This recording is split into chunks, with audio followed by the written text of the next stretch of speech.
Okay, good evening all of you once again. And ये paper है, थोड़ा white background है, आई नो, बट फिर भी वी विल ट्राई कि आज का दिन तो थोड़ा वाइट ही रहेगा। देखिए, थोड़ा सा जूम भी कर देता हूँ। तो सबसे पहले बेटा, अगर मेरी कोई क्लास किया होगा या और भी क्लासेस किए होंगे तो सिग्निफिकेंट फिगर्स के बारे में आप लोग पढ़े होंगे। यहाँ पर भी बेटा सिग्निफिकेंट फिगर्स के बारे में दिया हुआ है, और हमको क्या कह रहा है कि द नंबर ऑफ पहला आपको जो पार्ट 1 है वो ऑब्जेक्टिव रहेगा। ये ऑब्जेक्टिव ऐसे ही सेक्शन है, सेक्शन 2 इंग्लिश में भी ऐसे ही रहा होगा बेटा। तो ठीक है अरुण, आप पेपर है तो बहुत बढ़िया है। तो यहाँ पे देख लीजिए, तो यहाँ पर नंबर ऑफ सिग्निफिकेंट फिगर्स, तो आपको नंबर ऑफ सिग्निफिकेंट फिगर अगर यहाँ पे पता करेंगे तो आपको पता है बेटा, ठीक है ना। तो यहाँ पर आपको पता है कि इनिशियल जीरोस है, तो इनिशियल जीरो सिग्निफिकेंट फिगर में काउंट होता है या नहीं होता है?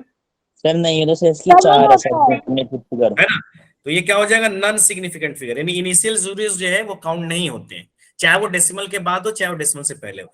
लेकिन लास्ट वाले जीरोस काउंट होते हैं अगर वो डेसिमल के बाद आ रहे हैं। अगर वो डेसिमल के बाद बेटा नहीं आएंगे अब वो काउंट नहीं होंगे। तो कितने होंगे? 6 होंगे, 9 4 होंगे, 0 होंगे, तो कितने होंगे? 4। 4 ठीक है बेटा, लव यू। अब आ जाइए, the dimension of light year. Light year किस चीज को मेजर करने के लिए यूज किया जाता है बेटा? What is the light year? Light year is the distance. नहीं है लाइट ईयर किस चीज के लिए मेजर किया जाता है? डिस्टेंस मेजर करने के लिए, है ना। लाइट ईयर जो मेजर किस चीज के लिए मेजर करने के लिए होता है बेटा? डिस्टेंस। और डिस्टेंस का क्या होता है? डायमेंशन। डिस्टेंस तो लंबाई होती है, तो डिस्टेंस की क्या हो जाएगी बेटा? एल। तो कौन सा ऑप्शन सही होगा? सी। ओके, क्लियर है। अच्छा, यहाँ पे क्वेश्चन दिया है, which of the following pairs have same dimension? कौन सा आंसर होगा बेटा? Sir B. सर ये आपका कौन होगा? बी, मोमेंटम एंड इंपल्स, है ना। मोमेंटम। क्योंकि दोनों की यूनिट सेम होती है। मोमेंटम की यूनिट क्या होती है बेटा? केजी। बोलिए। केजी पर मीटर पर सेकंड। अगर आपको देखिए, मोमेंटम इज इक्वल टू क्या होता है बेटा? मास इनटू वेलोसिटी, ठीक है ना, एमवी। तो अगर हमको फंडामेंटल यूनिट्स याद है तो हम निकाल सकते हैं। मास का क्या होता है बेटा? केजी। वेलोसिटी का क्या होता है? मीटर पर सेकंड। तो क्या हो जाएगा? केजी मीटर पर सेकंड। इंपल्स का भी यूनिट वही होता है, केजी मीटर पर सेकंड। और भी कुछ चीजें याद रख सकते हैं आप, जैसे एनर्जी और वर्क का सेम होता है ना। पता है ना, एनर्जी और वर्क का सेम होता है ना। वर्क और टॉर्क का सेम होता है, स्पीड और वेलोसिटी का सेम होता है, ठीक है ना। हमने जब क्लासेस डायमेंशन में तो उसको डिस्टेंस और डिस्प्लेसमेंट का सेम होता है। लेकिन ज्यादा क्वेश्चन मोमेंटम ऑफ इंपल्स से भी आता है, लेकिन ये भी याद रखिएगा, वर्क और एनर्जी का भी सेम होता है, वर्क और टॉर्क का भी सेम होता है, ठीक है।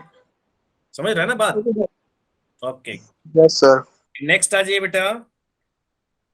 यहाँ पे दे the upper most of part of projectile, the velocity and acceleration.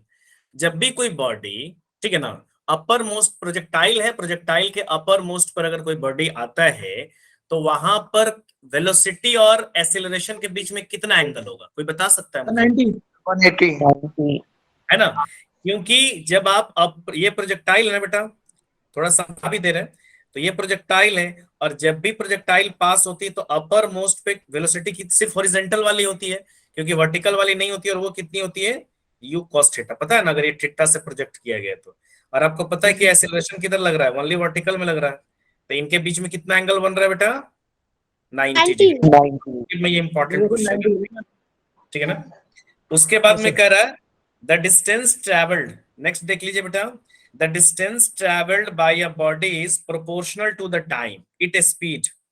यानी आपको कह रहा है x directly proportional to T, तो उसका स्पीड क्या होगा? 0 सर रिमेन अनचेंज्ड। आप क्या करोगे अगर एक्स, देखो स्पीड निकालने आता है, अगर आपको एक्स दिया है टाइम के रेस्पेक्ट में, तो स्पीड के लिए आप क्या करते हो बेटा? डिफरेंशिएशन करते हो ना, dx बाई dt, याद है? Yes sir. तो ये क्या हो जाएगा? यहां पर जब आप इक्वल्स लिखोगे तो एक कांस्टेंट डालोगे के टी, ठीक है यस ना। सर। डालोगे तो यहाँ आप डिफरेंशिएशन करोगे बेटा डी बाई डी टी, और यहाँ पर क्या करोगे? के टी डालोगे। तो जब डिफरेंशिएशन करोगे तो टी ओनली रहता है, तो टी क्या हो जाता है? हट जाता है ना। ओनली क्या बच जाएगा बताओ? के ये बच जाएगा। के इज अ कांस्टेंट, ये तो आप यहाँ पे, तो वेलोसिटी क्या हो जाएगी इसकी?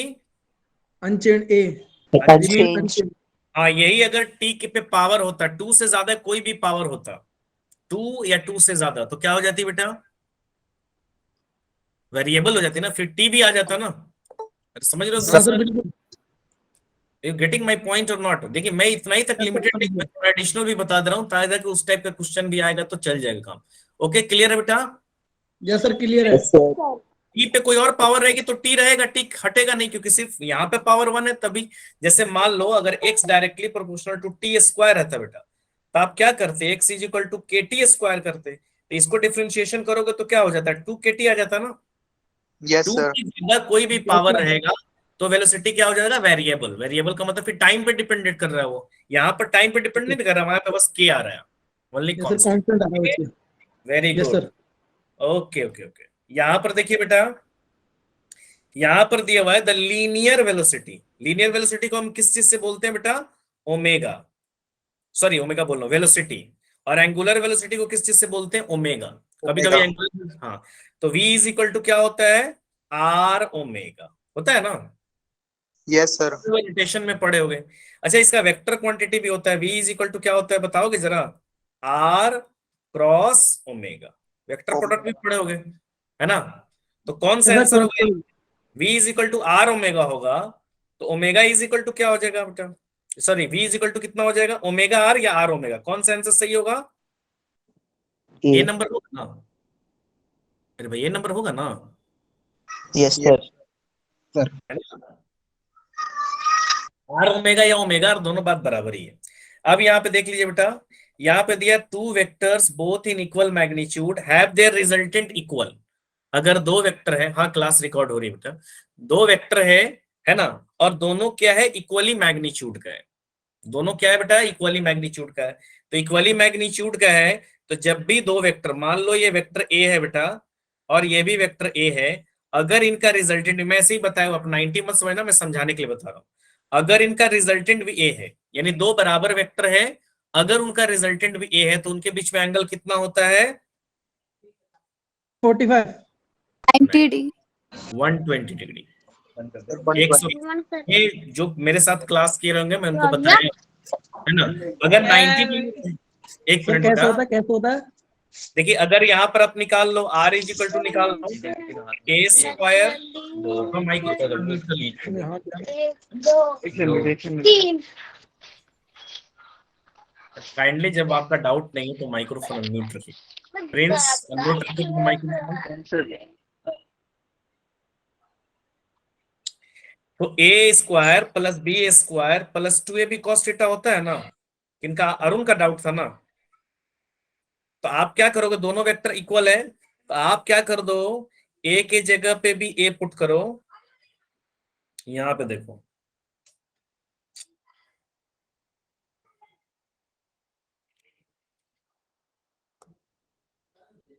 यहां पर क्या पुट करोगे बेटा? इसके जगह पे भी ए पुट करो, इसके जगह पे भी ए पुट करो, इसके जगह पे भी ए पुट करो, क्योंकि तीनों बराबर कह रहा है ना। यू गेटिंग माई पॉइंट और not? You getting Yes, my sir. Point not? तो तीनों को ए पुट करो और इधर क्या करो? स्क्वायर कर दो आर का, तो ये रूट हट जाएगा। Yes, sir. तो आंसर आपका कितना आ जाएगा देखोगे? कॉस थीटा, ये जो कॉस थीटा है इसका -1/2 आएगा। करके मैं पूरा बताऊं क्या? बताओ।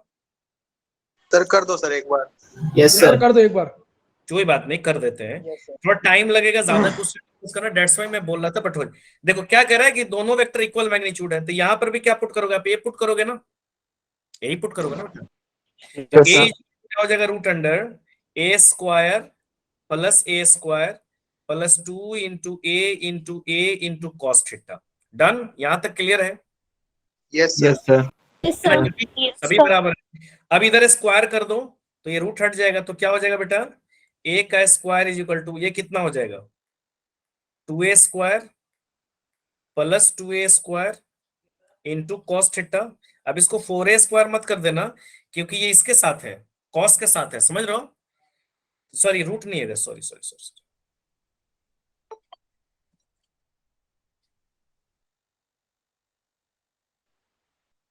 ठीक है, तो यहां पर क्या हो जाएगा बेटा? a² -2a² हो जाएगा, नहीं है? इसको लेके जाओगे तो इज इक्वल टू क्या बच गया? 2a cos square A square cos थीटा। अब ये कितना बच जाएगा बेटा, minus A square is equal to क्या बच जाएगा, 2a स्क्वायर कॉस थीटा। इसको इधर ले जाओ सर ये रिजल्टेंट ए कैसा आया? बेटा, इक्वल है ना resultant, resultant is equal to them, नहीं समझे? ए रिजल्ट और भी बी अच्छा के इक्वल बराबर है और रिजल्टेंट भी उनमें से किसी एक के बराबर है, तो ए और बी को ये मानोगे तो रिजल्टेंट क्वेश्चन में कह रहा है ना, देखिए ना क्वेश्चन पढ़िए बेटा। तो यहाँ पर क्या हो जाएगा बेटा, minus A square divided by क्या हो जाएगा, 2a स्क्वायर, ए स्क्वायर से ए स्क्वायर कट जाएगा, इज इक्वल टू क्या हो गया, कॉस थीटा। तो cos theta is equal to कितना बचेगा, -1/2, और कॉस 120 बराबर -1/2 होता है। अब क्लियर है ये वाला टॉपिक या यस फिर सर। Sir yes sir. ऐसे ऑब्जेक्टिव पर्पस के लिए याद रखना, क्योंकि बड़ा इंपॉर्टेंट पार्ट होता है ये। इसलिए मैंने जब क्लास ली थी वेक्टर वाली तो मैंने बच्चों को बताया भी कि जब भी आपको दे कि इक्वल है और उनका रिजल्टेंट भी इक्वल है तो कैलकुलेट मत करो, डायरेक्ट मारो। ऑब्जेक्टिव में, सब्जेक्टिव में तो आपको कैलकुलेट करने के लिए बताना पड़ेगा, बट ऑब्जेक्टिव में आप क्या करोगे, दो वेक्टर है और दोनों अगर बराबर हैं तो उनके बीच में, और उनका रिजल्टेंट भी किसी एक के बराबर है, तो उनके बीच में जो एंगल बनेगा वो हमेशा कितना बनेगा बेटा, 120। क्लियर है? अब सोल्व करना पड़ेगा। तब तो तीनों मैग्नीट्यूड और दोनों ऑब्जेक्टिव में आएगा तो सॉल्व करने की जरूरत नहीं है, लेकिन सब्जेक्टिव में आएगा तब तो दिखाना पड़ेगा ना। ऑब्जेक्टिव में आएगा तो सॉल्व, जनरली ऐसे क्वेश्चन ऑब्जेक्टिव में ही आते हैं।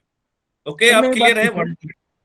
क्या बोल रहे हैं आसिफ? मतलब सर जब तीनों चीज सेम होंगे मैग्नीट्यूड और दोनों वेक्टर तब ये लगेगा सेम होंगे तो 120 डिग्री। और एक और बात बता देता हूँ यहाँ पर, तीनों चीज सेम होंगे तो 120 डिग्री, उसमें कोई डाउट ही नहीं है। और एक और बात बता देता हूँ, अगर मान लो एक वेक्टर ए है, दूसरा वेक्टर भी ए है, ठीक है, और अगर उनके बीच का, अगर इनके बीच में 90 डिग्री है तो इनका रिजल्टेंट हो जाएगा a√2, यानी √2 टाइम्स होगा, अगर दोनों इक्वल होंगे तो।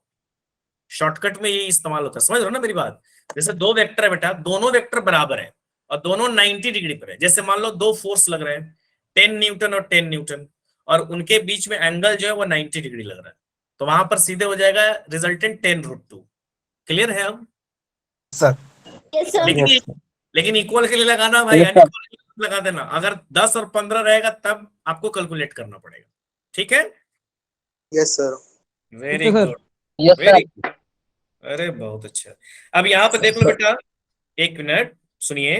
What is the ratio of moment of inertia of two ring? दो रिंग है बेटा, एकदम फार्मूला बेस्ड क्वेश्चन आता है, ज्यादा टेंशन लेने की जरूरत नहीं है, समझ लो।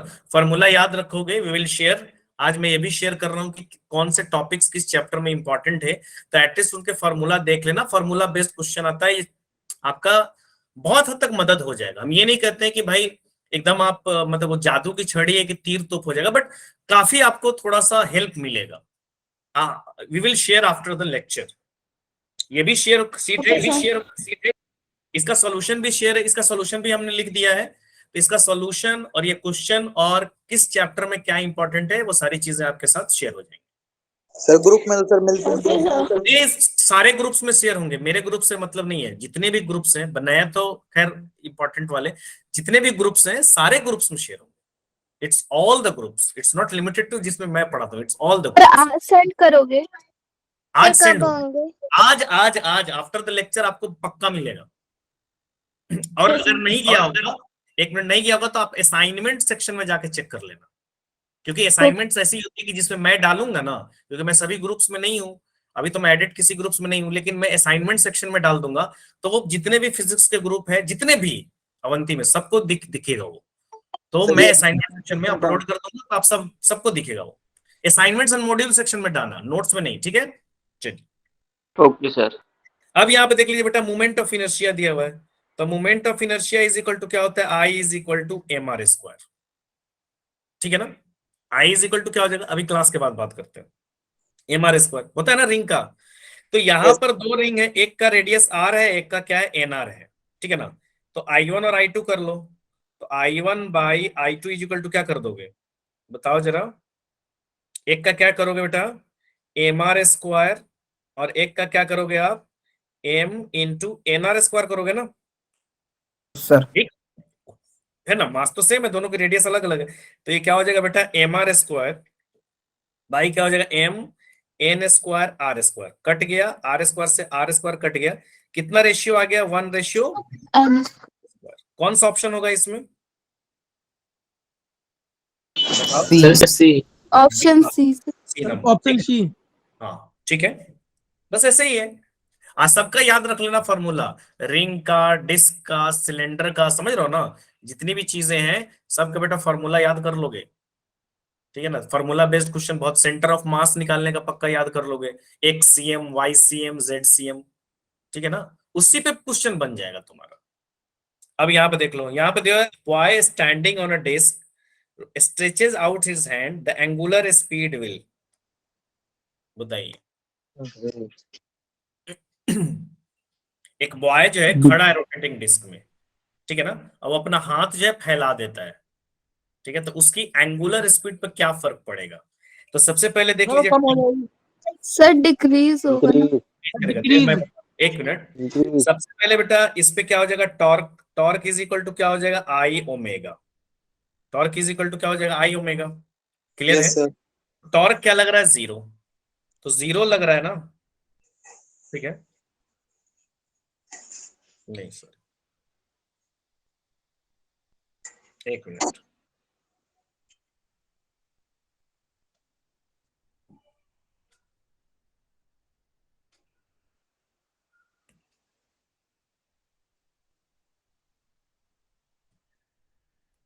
सर आपकी आवाज नहीं आ रही। आवाज नहीं आ रही। एक मिनट, एक मिनट, अब आ रही। Yes sir. Yes sir. देखिए सबसे पहले क्या होता है, टॉर्क जीरो है, क्योंकि बंदे पे कोई एक्सटर्नल टॉर्क तो लग नहीं रहा है जब वो डिस्क पे रोटेट कर रहा है, तो उस कंडीशन में क्या हो जाएगा, उसका एंगुलर मोमेंटम कांस्टेंट होगा। जैसे कैसे फोर्स अगर जीरो होता है तो लीनियर मोमेंटम कांस्टेंट होता है, जिसको पी बोलते हैं, उसी तरह रोटेशन में अगर टॉर्क क्या है, कांस्टेंट है, सॉरी टॉर्क जीरो है, तो एंगुलर मोमेंटम कांस्टेंट होगा। अब एंगुलर मोमेंटम क्या होता है, एल इज इक्वल टू क्या होता है बेटा, I omega, L is equal to क्या हो जाएगा, आई ओमेगा, ठीक है। तो यहां पर क्या होगा, आपका क्या हो जाएगा, एंगुलर मोमेंटम कांस्टेंट होगा, तो L1 और L2 दोनों क्या होंगे, बराबर होंगे। तो मान लो पहले मोमेंट ऑफ इनर्शिया क्या था, I1 ओमेगा 1 बराबर क्या हो जाएगा, I2 ओमेगा 2।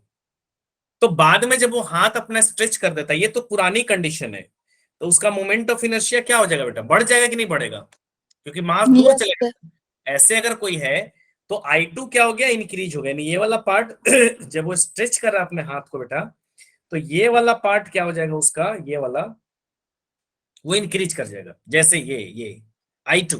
तो जब I2 इंक्रीज करेगा, लेकिन I1 और I2 को तो कांस्टेंट रखना है, यानी I2 और ओमेगा 2 इसका वैल्यू तो कांस्टेंट है, तो I2 अगर बढ़ेगा तो आपको ओमेगा 2 क्या करना पड़ेगा, घटाना पड़ेगा, क्योंकि दोनों की वैल्यू क्या करनी है, कांस्टेंट रखनी है ना।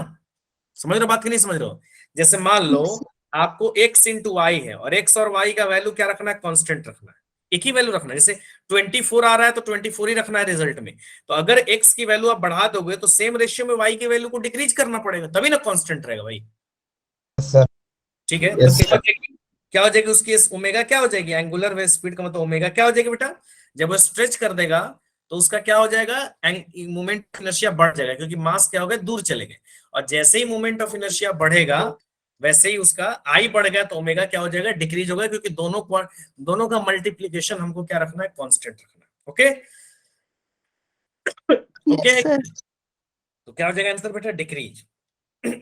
ठीक है, अब देख लीजिए यहाँ पे क्या दिया हुआ है, next question, a bullet of mass m is moving with speed v।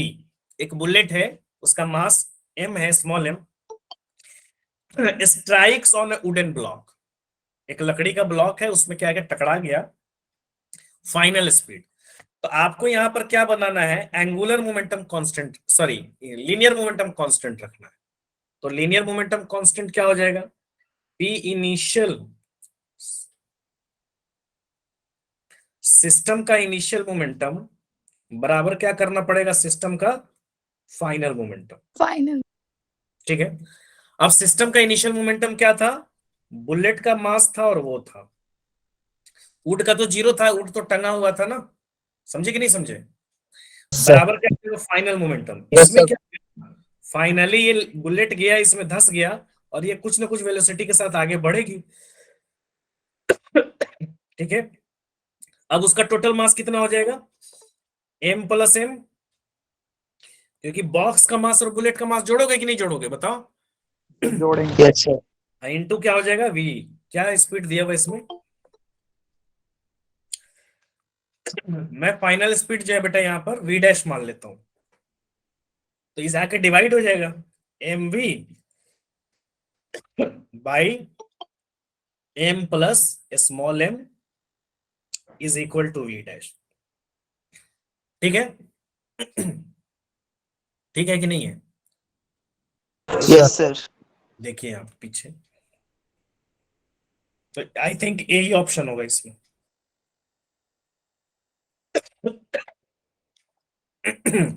Sorry, अब यहां पे देख लीजिए बेटा, क्या during in elastic collision between two bodies which of the following quantities remains constant. In elastic collision में कौन कांस्टेंट रहता है, बता सकते हो मुझे? Linear momentum. मोमेंटम तो इलास्टिक में भी कांस्टेंट रहता है और इन इलास्टिक में भी रहता है ना? इन इलास्टिक और इलास्टिक में क्या डिफरेंस है, बताओगे मुझे? सर काइनेटिक एनर्जी होती है। काइनेटिक एनर्जी का, इलास्टिक कोलिजन में काइनेटिक एनर्जी भी कंजर्व रहती है और इन इलास्टिक कोलिजन में काइनेटिक एनर्जी कंजर्व नहीं रहेगी। नहीं रहती। ठीक है, तो क्या हो जाएगा, टोटल लीनियर, टोटल मोमेंटम तो दोनों में कंजर्व होगा, चाहे इलास्टिक हो चाहे इन इलास्टिक हो। अब यहां पे देख लीजिए बेटा, क्या दिया हुआ है, particle is projected at 60 degree to the horizontal with kinetic energy E, the kinetic energy is highest point. तो अगर मान लो कोई प्रोजेक्टाइल है और इस प्रोजेक्टाइल को आप इससे फेंक रहे हो यू से, तो यहां पर काइनेटिक एनर्जी इसका ई है, तो ई इज इक्वल टू यहां पर कितना हो जाएगा, हाफ mu स्क्वायर, यही होगा ना? सही है ना? इस पॉइंट पर प्रोजेक्शन के टाइम पे ए पर, अब ये हाईएस्ट पॉइंट पे पहुंचा यानी बी पे पहुंच गया, तो बी पर इसकी वेलोसिटी कितनी होगी, कोई बताएगा? जीरो। Sir zero. बेटा जीरो नहीं होती है, हॉरिजॉन्टल वाली तो होती है, वर्टिकल वाली सिर्फ जीरो होती है, हॉरिजॉन्टल Yes, वाली sir, US होगी। में that is u cos theta. Horizontal velocity कभी नहीं बदलता, आपको पता होगा, किसी भी प्रोजेक्टाइल में horizontal velocity will never change. तो यहां पर आपको क्या करना पड़ेगा, E is equal to 1/2m और क्या करना पड़ेगा, u cos थीटा का स्क्वायर, क्योंकि हाईएस्ट पॉइंट पर आप लेके जा रहे हो। सॉरी, ई डैश ले लेता हूं मैं हाईएस्ट पॉइंट के लिए, तो E dash is equal to क्या हो जाएगा, 1/2 mu स्क्वायर और यहां पर क्या हो जाएगा, cos थीटा का स्क्वायर, तो E dash is equal to क्या हो जाएगा, 1/2 mu स्क्वायर और थीटा की वैल्यू कितनी दी है, 60, cos 60 की वैल्यू कितनी होती है, 1/2 का स्क्वायर। ये वैल्यू तो आप ई रख सकते हो ना, शुरुआत में तो ये वैल्यू क्या था बेटा, ई था, तो आप क्या लग सकते हो, E dash is equal to E/4। Done? Done और not done? Very good. Yes sir. अब यहाँ पे देखिए बेटा 13 number, according to work energy theorem the work done by a net force is equal to change in, आप लोग बताइए, kinetic energy. ठीक है, काइनेटिक एनर्जी। और वर्क एनर्जी थ्योरम प्रूव भी कर लीजिएगा, इंपॉर्टेंट है, प्रूफ करने के लिए है ना work energy theorem calculus method yes से, सर। तो उसको प्रूफ कर लीजिएगा, मे भी आपके एग्जाम में डेरिवेशन में वो आ सकता है। ठीक है, अब ये क्या है, अभी स्विमिंग इज पॉसिबल, इसका बताइए बेटा, swimming is possible, third law of motion. Third law. Third law of motion है कि नहीं? क्योंकि आप क्या करते हो, Yes, sir. ट्रैक्शन करते हो तो पानी बदले में क्या करेगी, रिएक्ट करेगी। Very good. अब यहाँ पे क्या दिया है, a body whose momentum is constant must have constant, sir velocity. यहाँ पर क्या हो जाएगा बेटा, P इज इक्वल टू क्या होता है, mv। अरे भाई जब ये कांस्टेंट है, नहीं बदल रहा है, तो ऑब्वियसली सी बात है उसकी वेलोसिटी ये भी कांस्टेंट होनी चाहिए, क्योंकि m बदल जाएगा या v बदल जाएगा, दोनों में से कोई भी बदल जाएगा, तो आपका p क्या हो जाएगा, बदल जाएगा कि नहीं बदलेगा, बोलो बेटा। Yes sir. अब ऐसे भी वेलोसिटी बदलेगा तो क्या हो जाएगा, मोमेंटम बदल जाएगा। अब यहाँ पे देखिए एजर्शन रीजन वाला क्वेश्चन है, एजर्शन रीजन समझते हो ना, इस टाइप का भी क्वेश्चन आपको आ Yes, sir. सकता है। तो यहां पर देखिए बोल रहा है horizontal range is same for the angle of projection theta and 90 minus theta, ये सही बात है, are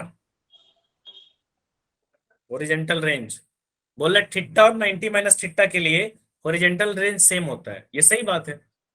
no yes sir. Sir. No sir. अच्छा किसके लिए सेम होता है? प्रोजेक्टाइल में सर ये सही लिखा है। बाकी सब तो आप बता दे रहे हो, प्रोजेक्टाइल में ये problem I think so same होता है। अगर आप सर, किसी सर सही है पार्टिकल सर। अगर सुन दो। लीजिए, अगर आप किसी पार्टिकल को थीटा से फेंके या 90 माइनस थीटा से फेंके या 45 प्लस थीटा या 45 माइनस थीटा, थीटा या 90 माइनस थीटा से फेंको या 45 प्लस थीटा या 45 माइनस थीटा, ये दो पेयर है या ये दो पेयर है, दोनों में से कोई भी रहे, उसके लिए रेंज हमेशा सेम होता है। बात समझ में आ रही है? R range horizontal range is always same, ठीक है ना? प्रोजेक्टाइल में ये आपको दिया होगा, पढ़े भी होंगे। प्रोजेक्टाइल का तो ये बड़ा फेवरेट सा क्वेश्चन है, बहुत फेवरेट क्वेश्चन है ये। अच्छा आप कह रहे हैं हॉरिजॉन्टल तो यहाँ पर क्या बेटा, पहला असर्शन तो ट्रू हो गया, असर्शन यहाँ पर क्या हो गया बेटा, ट्रू हो गया, ठीक है ना? और क्या दिया, horizontal range is independent of angle of projection, sir ये फॉल्स है। ये फॉल्स है, क्योंकि रेंज इज इक्वल टू क्या होता है बेटा, U square sine sine two theta by theta G. By G. तो सर भाई आंसर कैसे मैं एंगल बदलेगा तो हॉरिजॉन्टल रेंज तो बदल जाएगी, यानी डिपेंड कर रहा है, तो रीजन क्या हो जाएगा, फॉल्स। ठीक है, समझ में आ रही बात? Yes sir.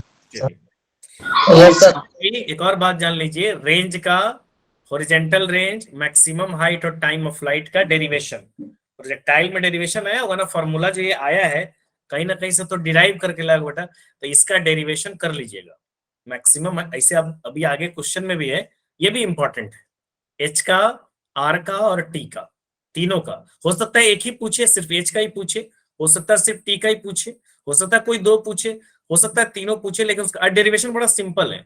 कोई बहुत इक्वेशन ऑफ मोशन है, हॉरिजॉन्टल हाइट के लिए क्या करिएगा आप, वर्टिकल लाइएगा। चलिए अभी आते हैं वहां पर तो बात करते हैं। 17 नंबर देखिएगा बेटा।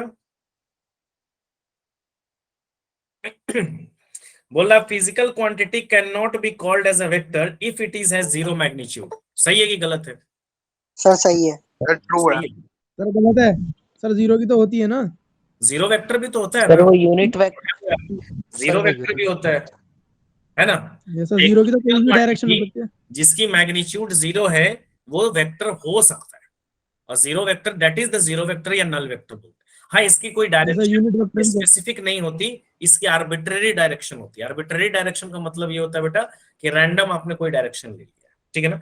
अब कह रहा है तो इसका मतलब कि असर्शन क्या हो गया, फॉल्स हो गया ना। फॉल्स। उसके बाद देख लीजिए, a scalar has both magnitude and direction, ये क्या हो गया, फॉल्स सर। False. फॉल्स। ये किसके लिए, वेक्टर के लिए है ना, तो दोनों Yes, फॉल्स sir. हो गए, असर्शन भी फॉल्स, रीजन भी फॉल्स सर फिर तो ऐसा कोई ऑप्शन ही नहीं होगा। होगा ना। ये क्या दिया, fourth number, both assertion correct, D हो जाएगा। यहाँ देखिए ना ऑप्शन दिया हुआ ना, डी नंबर में क्या दिया हुआ है, ये both assertion and reason are false. Incorrect का मतलब क्या होता है, फॉल्स। Yes sir. अब यहाँ पे देख लीजिए, असर्शन एक और दिया हुआ है, two balls of different masses are thrown. अगर दो बॉल है, दोनों की मास अलग अलग है बेटा, दोनों का आप ऊपर थ्रो किए विद द सेम स्पीड, दोनों की स्पीड जो सेम है। आपने एक बॉल ए लिया, ठीक है ना, और आपने क्या लिया, एक बॉल बी लिया बेटा, दोनों का आपने क्या किया, सेम स्पीड से थ्रो किया, यू को और बी को, लेकिन दोनों की मास अलग अलग है। तो कह रहा है they will pass through the point of projection, यानी अगर आप बॉल को थ्रो किए हो तो ये जाने के बाद पॉइंट ऑफ प्रोजेक्शन का मतलब यहीं पे फिर जब पास होगा यहां से, ये ना पॉइंट ऑफ प्रोजेक्शन कहते हैं, इधर आएगा है ना, जाकर फिर गिरेगा वो, तो पॉइंट ऑफ प्रोजेक्शन है, तो कह रहा है कि सेम स्पीड से आएगा। सही बात है? No sir. अलग स्पीड हो, यस सर, सेम सी स्पीड से जाएगा जितना ऊपर स्पीड स्लो हो जाएगी। तो बाहर ही ना। जितना ऊपर जैसी रेस्ट पाएगी वह जैसी नीचे आती है तो स्पीड वो होती है ना, तो वापस वही सेम स्पीड। स्पीड से आएगा पॉइंट ऑफ प्रोजेक्शन पर, जहां से प्रोजेक्ट, हाँ वो डिस्टेंस सेम होना चाहिए। जैसे आप किसी बॉल को यहां से प्रोजेक्ट कर रहे हो और बॉल ऊपर जाने के बाद फिर इसी पॉइंट पर अगर आती है या वहां पे, तो सेम से होगा। हाँ, आप अगर मान ले कोई कुछ ऊंचाई से प्रोजेक्ट कर रहे हो तब नहीं होगा, समझ रहे हो? मान लो यहाँ पे बॉल आ जा रही है ठीक है ना, तो मेरे कहने का मतलब कि जब भी किसी दो पार्टिकल्स को आप फेंकते हो तो जितने से वो जाती है उतने ही से वो टकराती है। हाँ, डायरेक्शन उल्टा होता है, ठीक है ना। सर यहाँ 10 पे वाली अगर बात होगा। आप पॉजिटिव ले रहे हो तो यहाँ पे आपका निगेटिव होगा, ठीक है, सेम से आएगी, समझ रहे हो। टाइम भी सेम लेता है, जितना जाने का टाइम लेता है उतना ही आने का टाइम लेता है, आपको पता होगा ना। टाइम और टाइम नहीं हो जाएगी। Yes sir. लेवल सेम होना चाहिए, ये ध्यान रखिएगा। लेवल सेम नहीं रहेगा तो टाइम ऑफ एसेंट और टाइम ऑफ डिसेंट बराबर नहीं होगा। जैसे आप पहाड़ किसी किसी ऊंचाई पे बिल्डिंग पे चढ़ के आप गिरा दिए ग्राउंड पर, तब तो लेवल सेम नहीं है, तब जितना ऊपर जाएगा नीचे जाने का टाइम वो ज्यादा लेगा। तो लेवल अगर प्रोजेक्शन अगर आपका सेम है, सिमिलर है, जहां से आप प्रोजेक्ट कर रहे हो उसी पॉइंट पर फिर वापस आ रहा है, तो जितना जाएगा उतना ही आएगा। जितने वेलोसिटी से आप मैग्नीट्यूड से फेंकोगे उतना ही मैग्नीट्यूड से टकराएगा। हाँ, डायरेक्शन दोनों की उल्टा होगी, जाने की ऐसे होगी, आने की ऐसी होगी, ठीक है। सर चाहे वेट कुछ भी हो। हाँ, कुछ भी हो, वो मास पे थोड़ी ना डिपेंड करता है। अब तो इसका मतलब ये तो ट्रू हो गया। अब कर the maximum height and downward velocity attained at the point of projection are independent of the mass of the ball. Sir ये भी ट्रू है। जा रही है, ट्रू है। मास पे डिपेंड नहीं कर रहा है। अगर वेलोसिटी जैसे यहाँ पर दोनों का आपने प्रोजेक्ट किया है, दोनों की मास अलग अलग है लेकिन दोनों की स्पीड सिमिलर है बेटा, तो ये दोनों क्या सेम हाइट तक जाएंगे या अलग अलग हाइट तक जाएंगे? सेम हाइट से। तो दोनों का मास अलग अलग है तो अलग अलग हाइट पे जाएगा। सर अलग अलग हाइट जाएगी। नहीं, अलग अलग आप लगाओ ना, क्या लगाओगे? अलग अलग square is equal to 2gh लगाओगे ना, यहाँ पे -gh लोगे, हाइट निकाल दो, v जीरो हो जाएगा ना। मैक्सिमम हाइट पे जब पहुंचेगा, कहाँ यहाँ पे मास कहीं आ रहा है, मास का कोई रोल नहीं है। सेम रहेगी हाइट। एयर रेजिस्टेंस को नेग्लेक्ट करो यहाँ पर। जब भी ऐसी कोई क्वेश्चन आएगा, ऐसी कोई बात होगी, तो वहां पे एयर रेजिस्टेंस आपको नहीं लेना है। फिजिक्स में जनरली जब तक कह न दे आपको एयर रेजिस्टेंस नहीं लेना है। तो मास टाइम भी नहीं डिपेंड करता है। जैसे दो बॉडी है, उस दोनों को आपने ड्रॉप कर दिया, दो बॉडी है, दोनों को आपने ड्रॉप कर दिया। अब दोनों को ड्रॉप करोगे तो बताओ दोनों का मास अलग अलग है, हल्का है भारी है, कौन पहले गिरेगा? एयर रेजिस्टेंस नहीं, भारी वाला। Same time. सर भारी वाला। एयर रेजिस्टेंस नहीं सर होगा, भारी पहले गिरेगा। नहीं, गलत है, कंसेप्ट गलत है। सेम गिरेगा। अगर आप एयर रेजिस्टेंस को ले रहे हो प्रैक्टिकली, आप एक मिनट मेरी बात सुन लो भाई, प्रैक्टिकली आप एयर रेजिस्टेंस लिख लेते हो ना, इसलिए आप गलत कर देते हो। ऐसा नहीं होगा, बिल्कुल नहीं, इस दोनों सेम टाइम पे लेगा। अगर आप एयर रेजिस्टेंस को नेग्लेक्ट करो, आप प्रैक्टिकली गिराओगे तो आपको थोड़ा डिफरेंट आ जाएगा, because air is present. Air क्या करेगा, हल्की वाली चीज पर अपना रेजिस्टेंस ज्यादा लगा देगा। बट अगर वैक्यूम है, आप उसको गिराओ, दोनों सेम टाइम पे गिरेगा, बिकॉज टाइम। ग्रेविटी 9.8 तक खींचती है। हाँ, आज तक ग्रेविटी तो लगेगी सर। अरे भाई, ग्रेविटी की वजह से गिर रही है ना, मैं कहाँ कह रहा हूँ ग्रेविटी नहीं लगेगी, ग्रेविटी सर, लगेगी इसका क्या- और अच्छे से नहीं वो नहीं कह रहा सर, आप गलत कह रहे हो। मैं ये कह रहा हूँ कि जो दोनों पे जो ग्रेविटी लगेगी वो तो सेम ही लगेगी 9.8। अरे मैं ऑब्वियस ग्रेविटी सी की बात बात नहीं कर रहा हूँ, मैं एयर रेजिस्टेंस की बात कर रहा हूँ भाई, एयर रेजिस्टेंस, ग्रेविटी नहीं बोला मैंने। और इसमें ग्रेविटी नहीं आती वैक्यूम के अंदर। नहीं, वैक्यूम के अंदर ग्रेविटी लग सकती है, ये मत समझिए। वैक्यूम का मतलब स्पेस मत चले जाइए। यहाँ पर कमरे में अगर आपने वैक्यूम क्रिएट कर दिया है, ग्रेविटी इज एक्टिंग, ग्रेविटी उस पर डिपेंड नहीं कर रहा है, it doesn't depends upon medium. आप स्पेस में चले जाए, ग्रेविटेशन, अर्थ के ग्रेविटेशनल इफेक्ट से बाहर चले जाइए, वो अलग बात है, वो वैक्यूम अलग है। यहाँ पर आप रूम में वैक्यूम कर दे तो अलग है। बेटा आसिफ, मैं ग्रेविटी नहीं बोल रहा था, मैं एयर रेजिस्टेंस बोल रहा हूँ कि एयर रेजिस्टेंस नेग्लेक्ट करना पड़ेगा आपको, तो दोनों सेम टाइम में गिरेगा। ग्रेविटी नहीं रहेगी तो गिरेगा कहाँ? हो सकता है बोलने में मेरे से कहा गया हो, that's a different matter, may be flow में बोल रहे तो हो सकता है एयर रेजिस्टेंस की जगह मेरे से ग्रेविटी मैं बोल दिया हूँ, ठीक है। चलिए अब आगे आ जाइए, नेक्स्ट। यहाँ पे देखिए बेटा, कर women starts her home from 9 AM, एक वुमेन जो है 9 AM पे जा रही है और 5 किलोमीटर पर आवर से जा रही है ऑन स्ट्रेट रोड, ठीक है ना। सर ये एनसीईआरटी का क्वेश्चन है। हाँ, तो बनाए हुआ एनसीईआरटी वाला है। एक मिनट, तो कोई बात नहीं, Yes, ठीक है। तो एनसीईआरटी क्वेश्चन ऐसे थोड़ी नहीं करने। And stays at the until office 5 PM and returns home by auto with the speed of 25 kilometre. Choose the suitable scale, ठीक है, स्केल बनाना है आपको। तो कितना शुरू की वो, उसका उसका पहले बात तो टाइम निकालो, कितने टाइम में ऑफिस पहुंच जा रही है, तो कितने टाइम में पहुंच जा रही है बेटा, वो निकालो। टाइम इज इक्वल टू क्या हो जाएगा, डिस्टेंस बाय स्पीड। डिस्टेंस कितना है बेटा, 2.5 किलोमीटर पर आवर है ना, 2.5 किलोमीटर पर आवर, तो क्या हो जाएगा 2.5 kilometre per hour. Speed sir speed is 5 kilometre per hour. 1/2 kilometre, sorry 1/2 hour, यानी आप कह सकते हो 30 मिनट, यानी 30 मिनट में ऑफिस पहुंच जा रही हो। यानी वो Yes, 9 से शुरू कर रही है, तो 9 से जब चल रही है तो 9:30 में वो ऑफिस पहुंच जा रही है। और कांस्टेंट स्पीड से जा रही है क्योंकि वो 5 से ही जा रही है, उसकी स्पीड बीच रास्ते में चेंज नहीं हुई है। तो अगर आप बनाओगे x और t, यहाँ पे देखो ये क्या है बेटा x और ये क्या है t, तो यहाँ उसने शुरू किया मान लो 9 AM, तो 9:30 में वो ऑफिस पहुंच गई, 9:30 कर दिया मैं, तो यहां तक तो कांस्टेंट स्पीड से गई। क्लियर है ना यहाँ तक? yes, बताइए sir. कांस्टेंट स्पीड का ग्राफ कैसा होता है? स्ट्रेट लाइन होता है ना? अब यहां के बाद लेकर वो 5 बजे तक ऑफिस में ही रही, तो कुछ उसने डिस्टेंस कवर किया 9:30 से 5 बजे नो तक? Sir, zero. नो। तो यानी एक्स वही रहेगी, यानी जहां पर वो गई एक्स वही का वही रहेगी, जो 9:30 में एक्स था वही रहेगा। अब कब तक ये चलेगा उसका? 5 बजे तक, सॉरी 5 बजे तक, 5 बजे फिर वो रिटर्न आ रही है। ठीक है ना, रिटर्न आ रही है मतलब वापस आ रही है, रिटर्न वो 25 किलोमीटर से आ रही है, तो आपको क्या लेना पड़ेगा? आपको उसका घर कितना दूर है? 25। तो आप क्या करोगे? 25 डिवाइडेड बाई 25 कट गया, कितना आ जाएगा? 1/10, यानी 0.1 आवर ना। 1/10 का मतलब कितना होगा बेटा? सर 1/, 0.1 यानी इसको 0.1 मिनट में पहुंच जाएगी, 5 मिनट में। 6 मिनट में आएगी बेटा वो। Yes sir. Yes sir. Yes, sir. 6 पे कहाँ आ जाएगी? फिर वापस आ गई जहां से वो शुरू की थी, ओरिजिन पर, तो ये कितना हो जाएगा?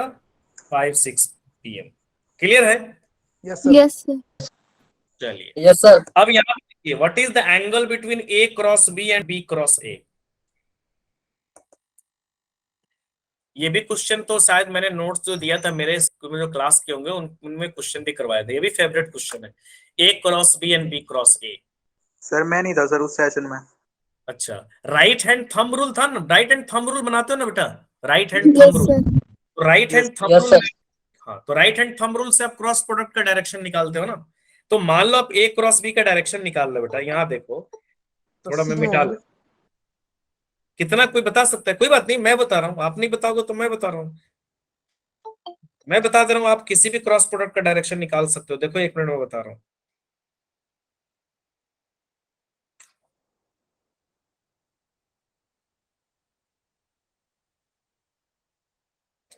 देखो बेटा ये क्या है,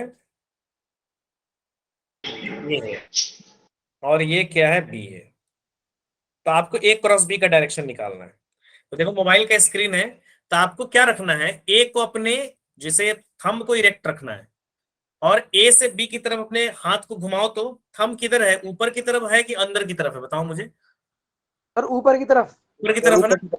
A से B की तरफ ऐसे हाथ घुमाओ तो, जरा घुमाओ तो A से B की तरफ, ऊपर की तरफ यानी किधर है? बाहर की तरफ है। यानी आप अगर A क्रॉस B करते हो तो आपकी डायरेक्शन किधर है? आउटवर्ड। और B क्रॉस A करो तो जरा B से A की तरफ आओ, तो स्मॉलर एंगल से आना है, छोटे वाले एंगल से, बड़ा वाला एंगल। एक B क्रॉस A करो, देखो B से A की तरफ आओ, किधर है? इनवर्ड।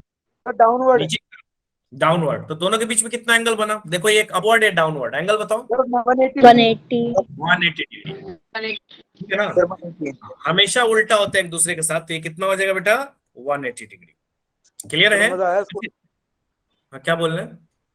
तो मैं कह रहा हूँ इस क्वेश्चन में मजा आया। हाँ, तो यहां पर अगर, अच्छा एक और बात, यही क्वेश्चन को थोड़ा सा चेंज कर दे बेटा, अगर ये चेंज कर दे, अगर ये लिख दे A plus B, A plus B का मतलब रिजल्टेंट, और angle between A plus B and A cross B, ये कोई बता सकता है? ये 90 डिग्री होगा।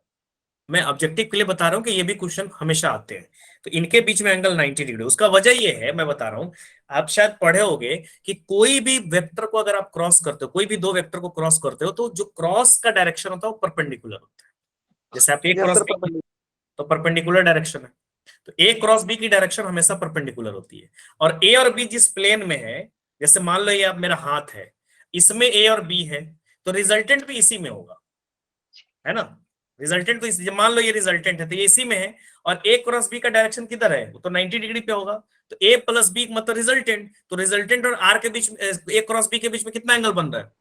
90 डिग्री का ही बनना है। जिस प्लेन में जो दो वेक्टर होगा, जिस जैसे आपका मोबाइल एक प्लेन है, मान लो आप स्क्रीन पे देख रहे हो, तो स्क्रीन में ही ए और बी है, कोई भी दो वेक्टर आपके स्क्रीन में है तो रिजल्टेंट भी आपका स्क्रीन ही में होगा, लेकिन उसका क्रॉस प्रोडक्ट क्या होगा, स्क्रीन के परपेंडिकुलर होगा, तो रिजल्टेंट और उसके बीच में भी 90 डिग्री बनेगा, इसलिए आंसर कितना होगा, ये एडिशनल मैंने बता दिया बिकॉज ये भी क्वेश्चन एग्जाम में अक्सर आते हैं। ठीक है सर इसकी वीडियो ना आज जल्दी डाल देना, आप यूट्यूब पे आज ही डाल देना, मतलब इस सेक्शन के बाद ही डाल देना सर। ठीक है, सर आज 9 से 10 वाला सेशन होगा? तो ये सेम चीज रिपीट होगा? Yes sir. नहीं, वो सेशन नहीं होगा, 9 से 10 नहीं होगा, 9 से 10 सेशन है, बट यही चीज उसमें कराना है, मतलब आज एक्स्ट्रा सेशन है, मेन क्लास नहीं लग रही आपकी, ठीक है ना? तो सर फिर हम उसमें आए या रहने दें? नहीं, सेम चीज इज रिपीटेड, आपका शायद उस मैसेज में नहीं जाएगा उसका, वो अलग ग्रुप्स के लिए, ग्रुप्स बांट दिए हमने ना, तो वो अलग ग्रुप्स के लिए, आपके लिए नहीं है। यही चीज, जैसे बहुत सारे बच्चे हैं ना, तो एक साथ बहुत सारे बच्चे को तो नहीं लिया जा सकता था, तो वो उनके लिए। अब यहाँ पर देख लीजिए बेटा, can resultant of two vectors at different magnitudes be zero? क्या दो वेक्टर अगर है, दोनों का मैग्नीट्यूड अलग अलग है, तो क्या उनका रिजल्टेंट जीरो हो सकता है? Yes sir. कब? Yes. कोई सिचुएशन बताइए, यस सर। कब हो? सर सर वन कभी नहीं, नहीं हो सकता। सर दोनों एक डायरेक्शन में, कभी नहीं। अपोजिट डायरेक्शन में तब होगा जब दोनों का मैग्नीट्यूड इक्वल होगा, अगर दो वेक्टर दोनों का मैग्नीट्यूड बराबर है तब जीरो हो सकता है, लेकिन दो वेक्टर दोनों का मैग्नीट्यूड अगर बराबर नहीं है तो उनका रिजल्टेंट कभी जीरो नहीं हो सकता है। हाँ, तीन वेक्टर का फिर हो सकता है कि दो का रिजल्टेंट तीसरा लेके जाए, मिनिमम तीन वेक्टर रहेंगे और तीनों अगर अनइक्वल है तब हो सकता है जीरो। दो वेक्टर दोनों अनइक्वल जीरो नहीं हो सकता। हाँ, दो वेक्टर इक्वल है तो जीरो हो सकता है, कब? जब उनको अपोजिट रख दो तो एक दूसरे को कैंसिल कर देंगे। ठीक है, क्लियर? सर आप पेन अच्छा करते हो। अच्छा ठीक, थैंक यू। अब सर तो आंसर क्या होगा? इसका आंसर होगा बेटा नो, मैं बता रहा हूं ना, नहीं हो सकता, अनइक्वल दिया है ना। सर एक बार बैक करना। हाँ बताइए। हाँ सर जूम, हाँ ठीक है 99। हाँ, ए प्लस बी और ए क्रॉस बी ठीक है, रहेगा ना ठीक तब बेटा 90 होगा, और ये रहेगा तो 90 180 होता है। कभी कभी बेटा पाई भी रहता है, पाई का मतलब पाई को भी 180 मानते हैं ना रेडियन में, तो पाई भी अगर ऑब्जेक्टिव में रहे तो यस सर। 180 को पाई भी बोलते हैं। चले आगे, okay thank, yes yes. Yes sir. यहाँ पे देख लीजिए, ये भी एनसीईआरटी का ही है, ये नहीं देखे हो? अभी तो बोल रहे थे पहली बार देख रहे। शायद होगा लास्ट। एनसीईआरटी में सर ये एनसीईआरटी का है ना? से है ये। हाँ ये भी वही तो मैं बोल रहा था कि तो इसे तुम 400 लोग बोल रहे आंसर थे। होगा इसका 400। नहीं वो अलग क्वेश्चन है बेटा, इसका 400 आंसर बोल, बी है। पहले क्वेश्चन देखो, एक मिनट सुनो, यहाँ पर क्या है ना, ये पी से क्यू पार्टिकल्स जा रहे हैं, ठीक है ना, ए जा रहे हैं, बी जा रहे हैं, सी जा रहे हैं, तीन लड़की है, तीनों अलग अलग पाथ से जा रही, ठीक है ना, कहां से कहां तक? पी से क्यू तक, ठीक है ना, और वो पी से क्यू तक जो दूरी है वो 200 मीटर है। तो क्वेश्चन ये कह रहा है कि what is the magnitude of displacement for each girl? तीनों गर्ल के लिए मैग्नीट्यूड ऑफ डिस्प्लेसमेंट कितना होगा? 200। क्योंकि आपको नो सर 400, 200 इज रेडियस ना सर। आप समझ नहीं रहे हो, मैं ये बोल रहा हूं कि मैग्नीट्यूड कभी भी लेंथ पे डिपेंड नहीं करता बेटा, आप कैसे भी रास्ते से गए, मैग्नीट्यूड डजंट मैटर। जैसे मान लो ये दो पॉइंट है बेटा, ठीक है ना, और ये पॉइंट ए और ये बी है, तो डिस्प्लेसमेंट क्या कहलाता है? डिस्प्लेसमेंट कहलाता है डिस्टेंस, शॉर्टेस्ट पाथ। इनिशियल। 2.2 तो ए भले ये इस पाथ से जा रहा है, लेकिन आपको क्या करना है, इनिशियल और फाइनल के बीच में शॉर्टेस्ट डिस्टेंस ही लेना है, for displacement not for distance. Distance के लिए तो फिर आपको एक्चुअल पाथ लेना पड़ेगा, है ना। तो मान लो यहां से ए और बी से कोई जा रहा है, अब वो ऐसे जाए तब या कोई ऐसे जाए तब, लेकिन आपको तो लेना पड़ेगा शॉर्टेस्ट ही। मैं क्या बोलूं, पाथ से आपको मतलब ही नहीं, डिस्प्लेसमेंट में आपको पाथ से मतलब नहीं है भाई। हाँ, डिस्टेंस में आपको पाथ से मतलब होगा, क्योंकि डिस्टेंस में आपको पाथ रखना पड़ेगा। फिर यहां पर क्या करोगे आप? ठीक है ना, तो वही क्वेश्चन है, तो कह रहा है कि what is the magnitude of, तो तीनों लड़की के लिए तो डिस्प्लेसमेंट सेम होगा कि नहीं होगा? Yes sir. यस तीनों लड़की के लिए इनिशियल और फाइनल सेम है। हाँ? तीनों लड़की पी से जाएंगी ना क्यू तक। हाँ, तीनों लड़की पी से क्यू जा रही है, डायरेक्शन दिया हाँ, तो हुआ ना, डिस्प्लेसमेंट डिस्प्लेसमेंट सेम होगा, because displacement doesn't matter, depends upon path.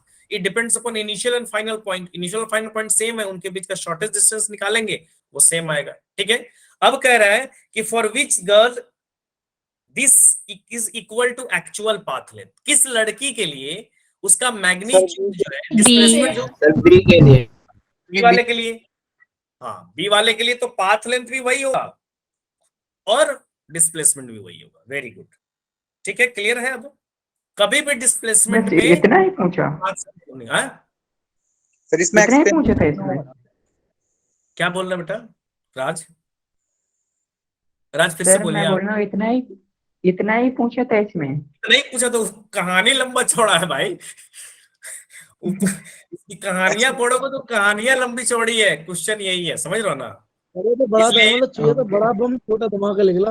हाँ, इसीलिए कभी भी बड़ा, जैसे बहुत सारे बच्चे क्या होते हैं ना, बड़ा क्वेश्चन देखते हैं तो अजीब सा उनको लगता है भाई बहुत बड़ा अटा नहीं बनेगा, ऐसा नहीं है। कभी कभी क्वेश्चन की कहानियां बहुत लंबी होती है, या ऐसे जा रहा है, आ रहा है, वो गया, वो आया, उससे चिल सर मैं करो, तो समझ छोड़ रहे हो? कर लास्ट में करता, क्या बोल रहा आसिफ? मैं तो छोड़ के लास्ट में करता। वही बात है, हालांकि मतलब क्वेश्चन में कोई दम नहीं है ना, कोई दम है क्वेश्चन में? बताओ, क्वेश्चन में कोई दम नहीं है, बस आपको कहानियां लंबी कर दिया। कहानियां लंबी करने से कुछ नहीं होता है, इसलिए क्वेश्चन हमेशा अक्सर पढ़ोगे। हो सकता है कि कोई छोटा क्वेश्चन हो, टफ हो, अब कोई बहुत कहानी लिख दे, लेकिन क्वेश्चन एक एक लाइन में सॉल्व होता है। जैसे इसमें लिया रहता है ना आपको case study, case based question किया हो बेटा आप लोग? Yes sir. तो केस बेस्ड क्वेश्चन हलवा है, हलवा। मैं बता रहा हूँ ना, केस बेस्ड क्वेश्चन जो है ना वो हलवा है। क्यों? क्योंकि केस बेस्ड क्वेश्चन में क्या होता है ना, केस तो आपको दिया हुआ ऊपर, सारी कहानियां ऊपर दी हुई हैं, उस पर बेस्ड आंसर है, क्वेश्चन है, मारो पटक के, केस बेस्ड है। अब बच्चा बहुत सारा क्या करता है ना, केस ही नहीं पढ़ेगा, बोलेगा यार सर टाइम ही नहीं मिला पढ़ने का, क्वेश्चन ही नहीं किए। ऐसा कुछ नहीं है, केस में तो आपको ऊपर दी हुई है बातें, उनसे रिलेटेड क्वेश्चन है। चलिए यहाँ मेरे पर साथ आते हैं। तो आइंदा से ध्यान रखिएगा। अब यहाँ पर दिया हुआ है determine the maximum acceleration of the train. Four वाला करवा दो, कौन बोला? 4 में है।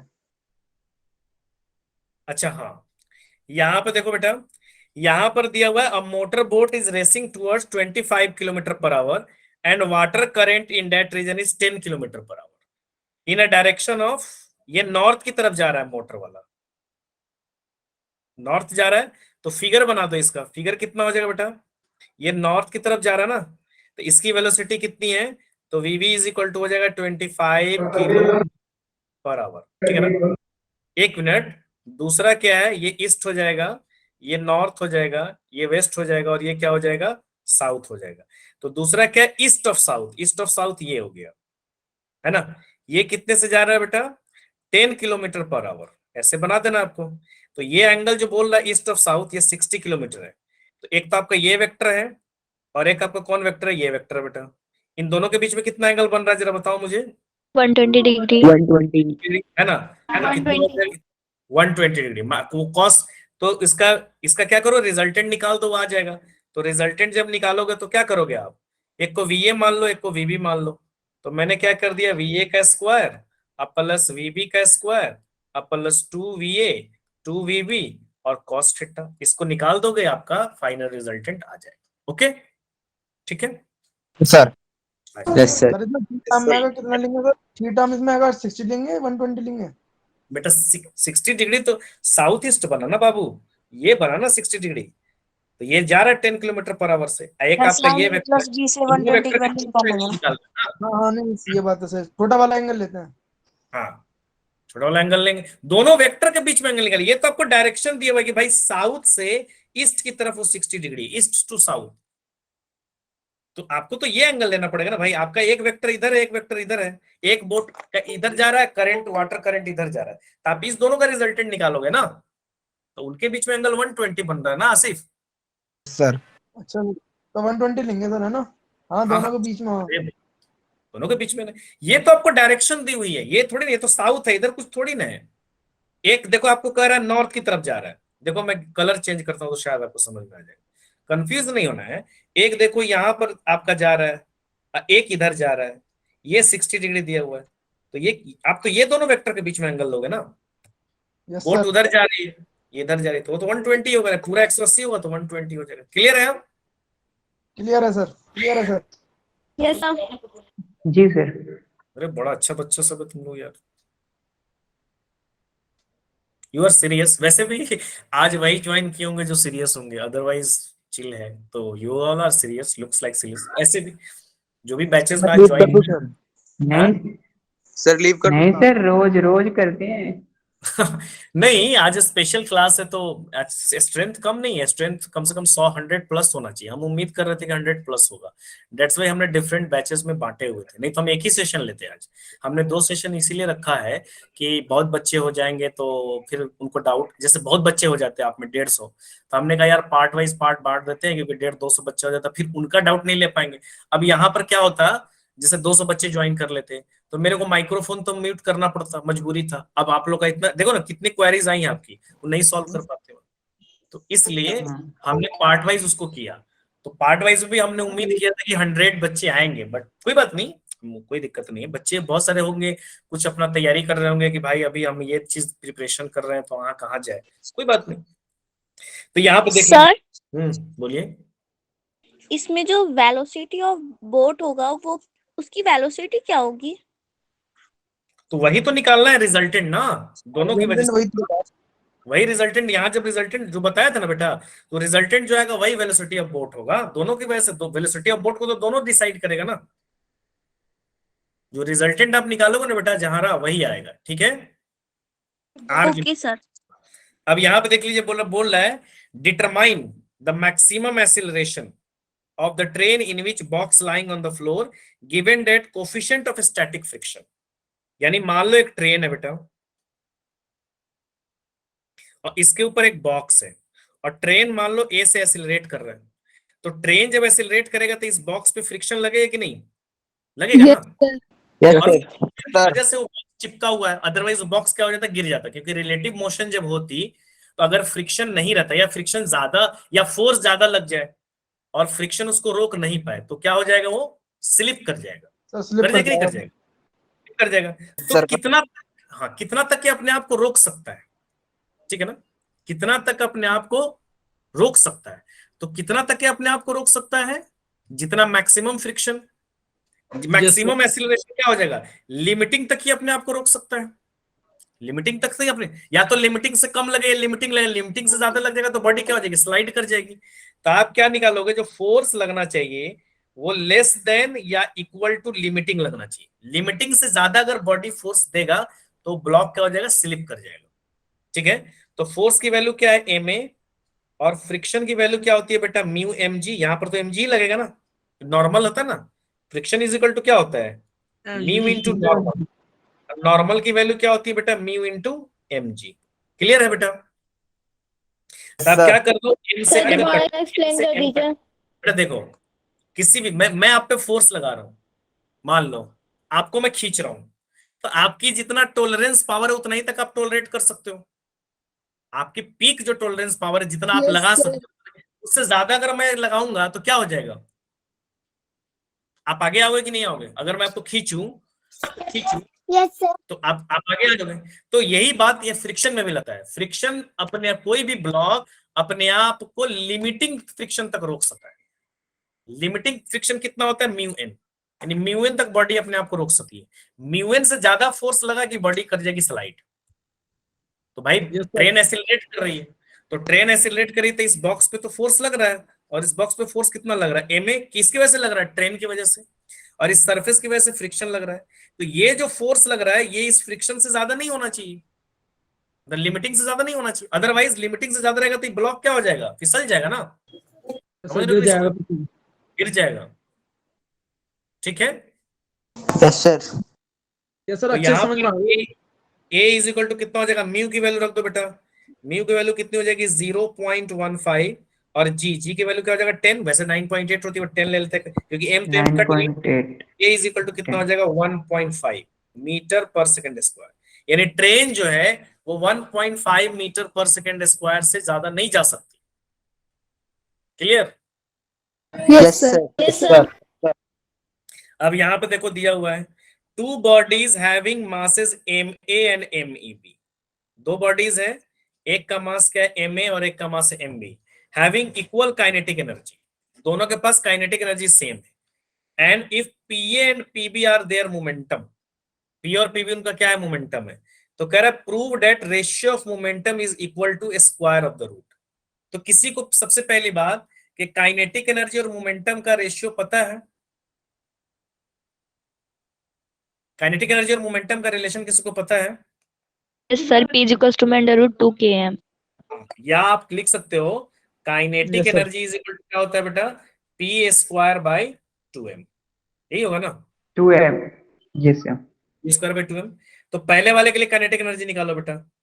तो पहले वाले के लिए काइनेटिक एनर्जी निकालोगे तो काइनेटिक एनर्जी 1, तो इसको क्या करोगे, पी ए का स्क्वायर बाई 2 एम ए का स्क्वायर, एम ए 2m का स्क्वायर। एम ए का स्क्वायर नहीं होगा बेटा, एम ए होगा।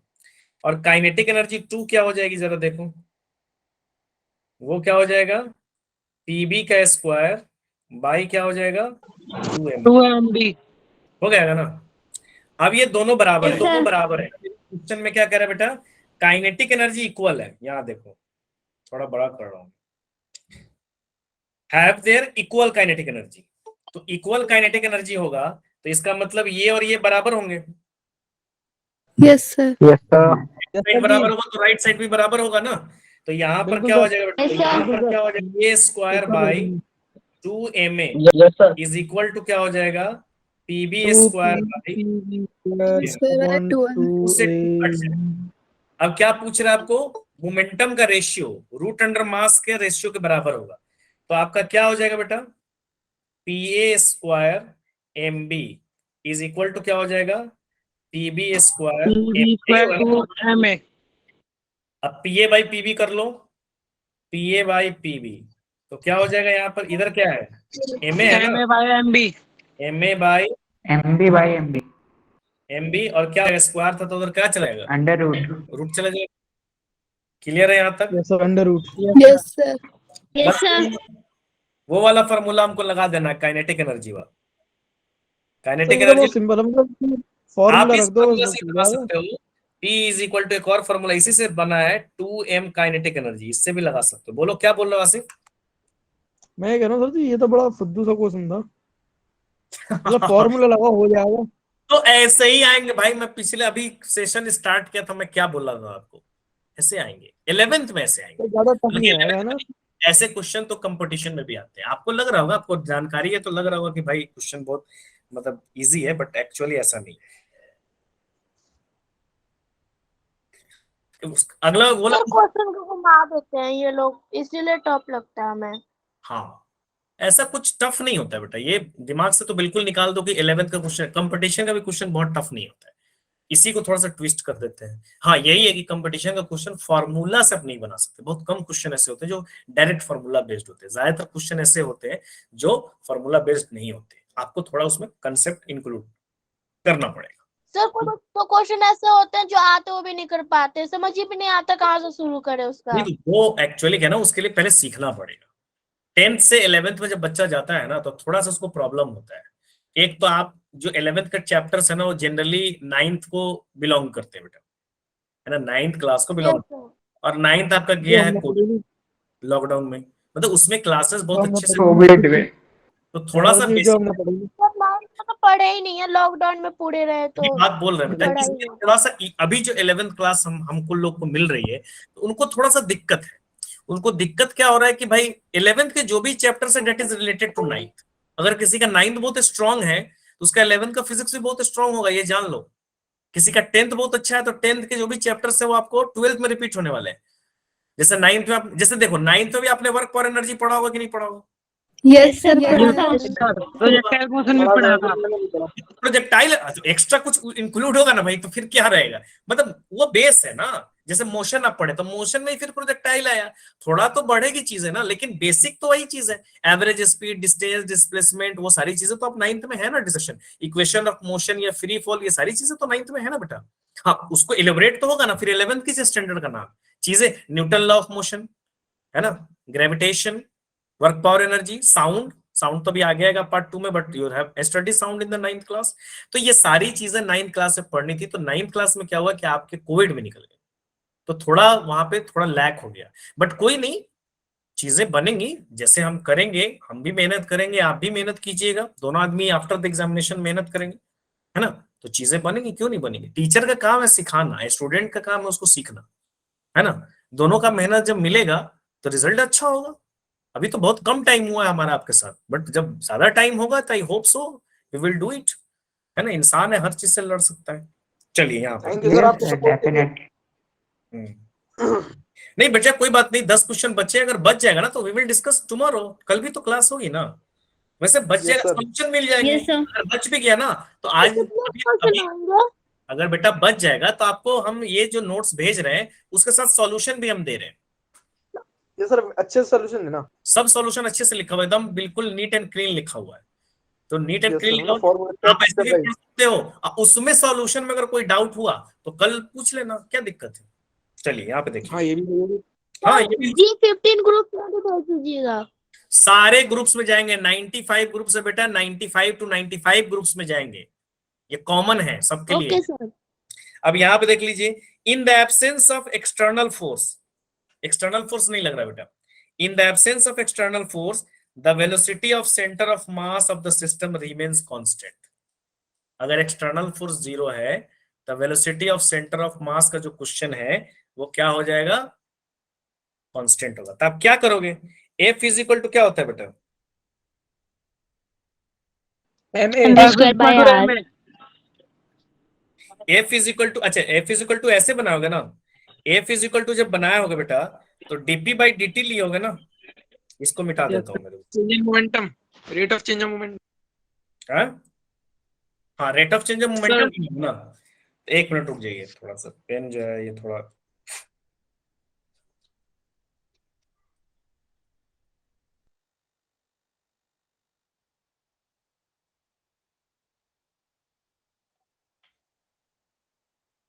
तो यहां पर देख लीजिए बेटा, बस बहुत जल्दी बता दे रहा हूं आपको। यहाँ पे देखिए, F इज इक्वल टू आप क्या पढ़े होगे, dp by dt। Newton law of motion में पढ़े होगे, डायरेक्टली प्रोपोर्शनल टू पढ़े होगे, मैं डायरेक्ट लिख देता हूँ, ठीक है। आप पढ़े होगे डायरेक्टली प्रोपोर्शनल, ऐसे पढ़े होगे। तो यहाँ पर Yes, कांस्टेंट sir. डाल, F इज इक्वल टू क्या हो जाएगा बेटा यहाँ पर,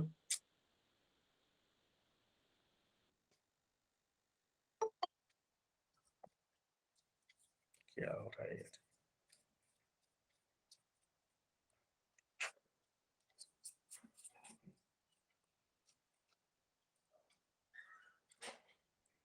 तो यहाँ आप डायरेक्टली प्रोपोर्शनल पढ़े होगे, ठीक है ना।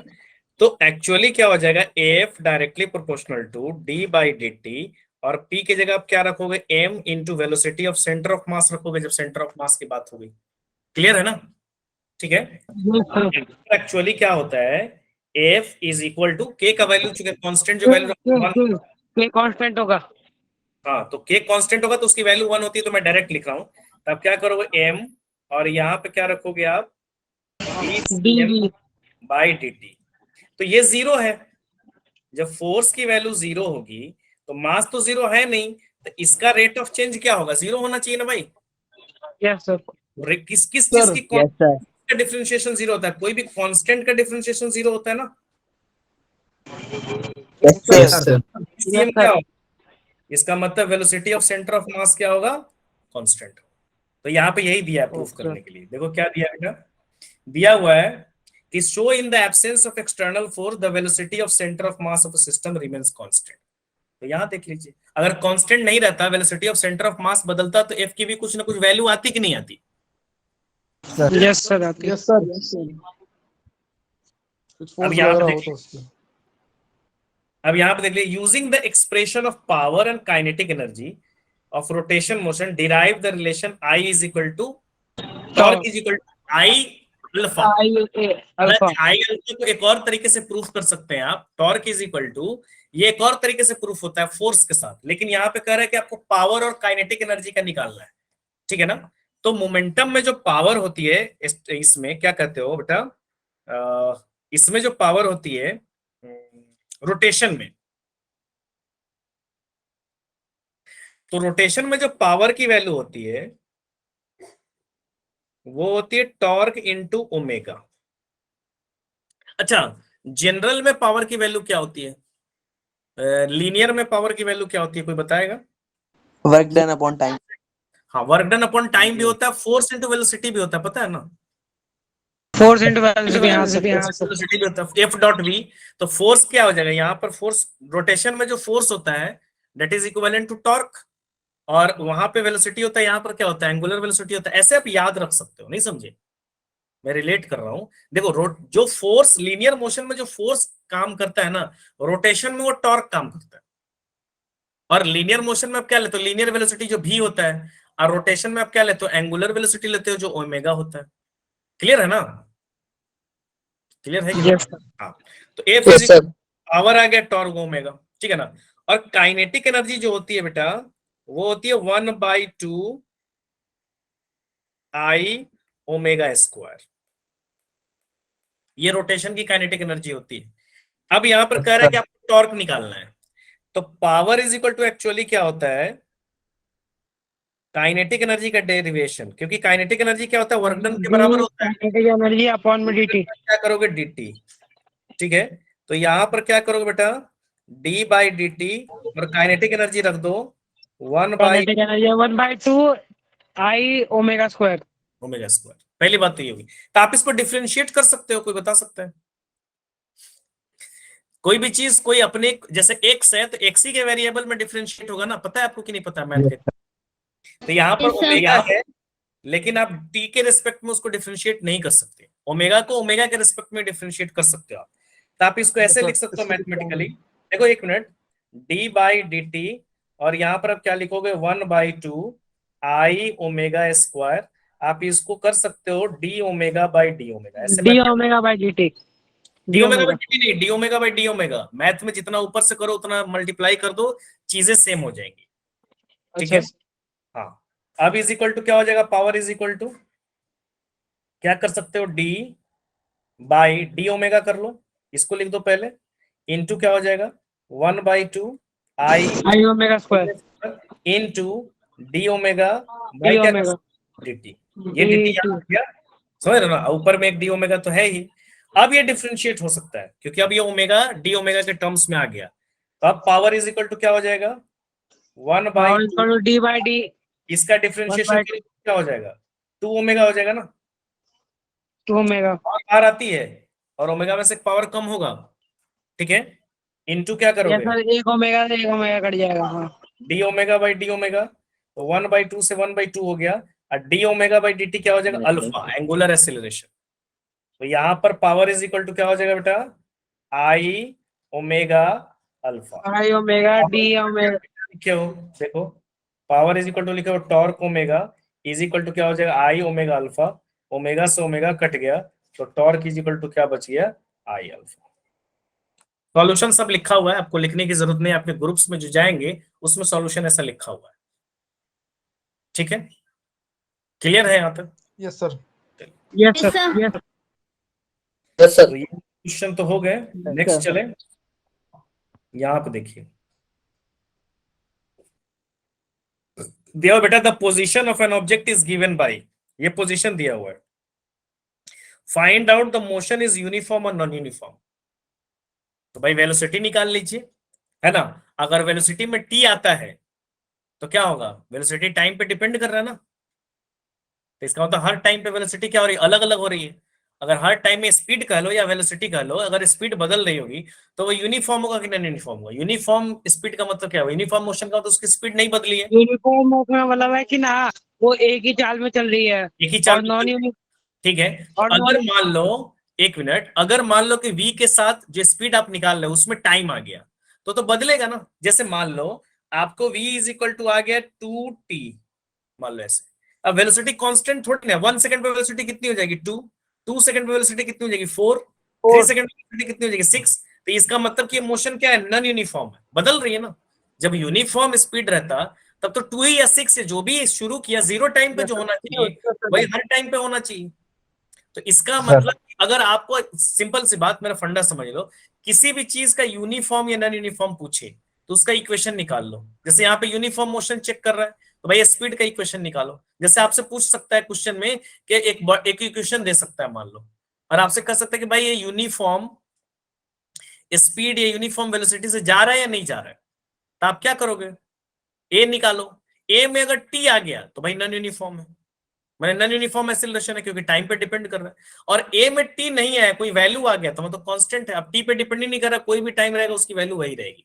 तो यहां पर हमको क्या करना है, ये जो एक क्वेश्चन दिया हुआ है, तो इस क्वेश्चन में हमको क्या करना है,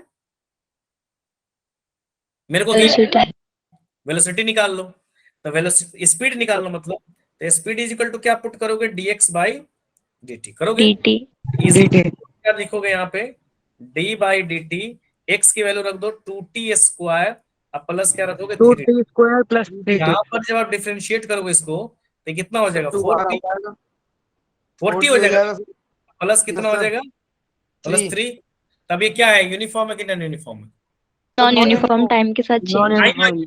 टाइम आ गया मतलब उसकी स्पीड हर टाइम में अलग अलग होगी, हर टाइम में जब अलग अलग होगी तो क्या हो जाएगा, non uniform. Non uniform. Non uniform. अब यहाँ पे देखो ये क्वेश्चन आप कर सकते हो, यहाँ पे क्वेश्चन दिया है, पी का ग्राफ दिया है, क्यू का डाटा दिया है, अब बोल रहा है कि कौन जो है यूनिफॉर्म से ट्रैवल कर रहा है, कौन जो है नॉन यूनिफॉर्म से ट्रैवल कर रहा है, आप जरा डाटा देख के बता सकते हो। P यूनिफॉर्म है और Q नॉन यूनिफॉर्म है। सर पी यूनिफॉर्म है, 10-10 का एक्सेलरेशन, मतलब हाँ। 10-10 का P acceleration। यूनिफॉर्म है और Q नॉन यूनिफॉर्म है। नॉन यूनिफॉर्म है। एक मिनट बेटा, इंटरवल सेम है, इंटरवल कितना है, 15 मिनट का है, यानी 15 मिनट इंटरवल का। सेम है। अब यहाँ पे गैप देखो, यहाँ पर गैप भी कितना है, एक इंटरवल में कितना का गैप है यहाँ पे, सर 10-10 का। 10 का गैप है यहाँ पे, P में 10 का है और क्यू में अलग अलग है, यहाँ देखो इस Q में इंटरवल अलग है। 12-19-7 है, इसमें यहाँ 7 है, पे इसमें 4 है, इसमें 4 है, 12, इसमें 4 है, इसमें 4, फिर 12, 3। आई थिंक कितना यहाँ पे 12, यस सर 12 है, 12। 12 है, यहाँ पे 2 है, तो 2 हर है। इंटरवल में डिस्टेंस कवर्ड अलग अलग है, तो आपका क्या कहता है कि equal distance in equal interval of time, तो ये क्या हो जाएगा, पी क्या हो जाएगा, यूनिफॉर्म, और क्यू क्या हो जाएगा, यूनिफॉर्म। Non uniform. ठीक है, चलो वेरी गुड। अब यहाँ पे देख लीजिए, यहाँ पे दिखा women throw a mass of with a speed, what is the impulse imparted to the object, एक वुमेन ने थ्रो किया है ना एक एरो को, इंपल्स, इंपल्स का कोई फॉर्मूला बता सकता है मुझे, force into time, force into delta force time, मतलब शॉर्टेस्ट टाइम में। इंपल्स का कई फॉर्मूले होते हैं, फोर्स एक होता है फोर्स इनटू टाइम, एक होता है चेंज इन मोमेंटम, एक फोर्स और टाइम का ग्राफ रहता है, तीन चीजें दी रहती है बेटा, अब सुन लो मेरी बात, तीन चीजें दी रहती है बेटा, एक दिया रहता है फोर्स इनटू टाइम, एक दिया रहता है चेंज इन मोमेंटम, और एक ग्राफ, फोर्स टाइम का ग्राफ दिया रहेगा ना तो उसका एरिया निकाल दोगे, मोमेंटम आ जाए। तो यहां चूंकि बॉडी जो है ना स्पीड के बारे में बात कर रहा है, अगर जैसे मान लो जैसे इंपल्स है, अब इंपल्स इज इक्वल टू क्या होता है, एवरेज फोर्स इनटू टाइम, या इंपल्स इज इक्वल टू क्या हो जाएगा, M into V minus U, यानी चेंज इन मोमेंटम, या ग्राफ दिया रहेगा तो फोर्स टाइम ग्राफ दिया रहेगा तो उसका एरिया निकाल लो, ऐसे हम क्या कर सकते हैं, इंपल्स निकाल सकते हैं। ठीक है, तो यहां पर इंपल्स कैसे निकलेगा वो हम पे, तो यहाँ पे चूंकि वेलोसिटी में दिया था, आपको क्या करना पड़ेगा, I is equal to M into V minus U, into V minus U। तो ये देखो 500 ग्राम, तो इसको क्या करोगे 1000 से डिवाइड करोगे, क्योंकि मास हमेशा आपको क्या करना होता है, केजी में रखना होता है। वी कितना दिया बेटा 25, यू कितना होगा 0, जब छोड़ी होगी वो तीर तो उसका इनिशियल तो 0 होगा, फाइनल कितना जा रहा है वो इंपल्स अभी बता देते हैं, तो ये कितने से कट जाएगा बेटा 1/2, तो ये कितना हो जाएगा 1/2 इंटू क्या हो जाएगा 25 इज इक्वल टू कितना हो जाएगा 12.5 kg मीटर पर सेकेंड।